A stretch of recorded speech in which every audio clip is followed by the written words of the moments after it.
Ministre, la parole est à Monsieur Thierry Solaire. Merci, Monsieur le Président. Ma question s'adresse à Monsieur le Premier ministre. Voilà un an que vous êtes, Monsieur le Premier ministre, chef du gouvernement. On vous a vu beaucoup promettre, beaucoup déclarer, beaucoup annoncer, parfois vous énerver sur ces bancs. Mais il y a quelque chose que nous n'avons toujours pas vu, ce sont vos résultats. Le chômage baisse partout en Europe, pas chez nous. La croissance repart chez nos voisins, pas chez nous. La Commission européenne réclame des réformes. Vous entretenez le flou. L'état de droit cède du terrain. Il cède du terrain quand un RER est pris d'assaut dans l'Essonne.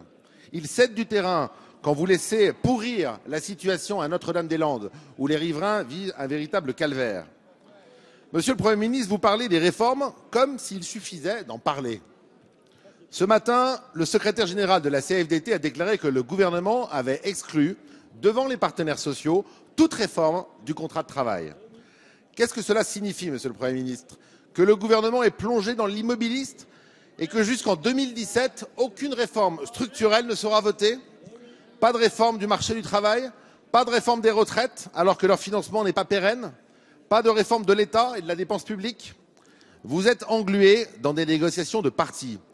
Entre les écologistes qui organisent des séminaires pour savoir s'ils vont entrer ou non au sein du gouvernement, et les frondeurs qui bloquent toute action réformatrice, mais qu'il ne faut surtout pas lâcher à l'approche du congrès du Parti socialiste, j'ai deux questions à vous poser. Avez-vous décidé de condamner la France à l'immobilisme? Êtes-vous devenu un président du Conseil de la 4e République?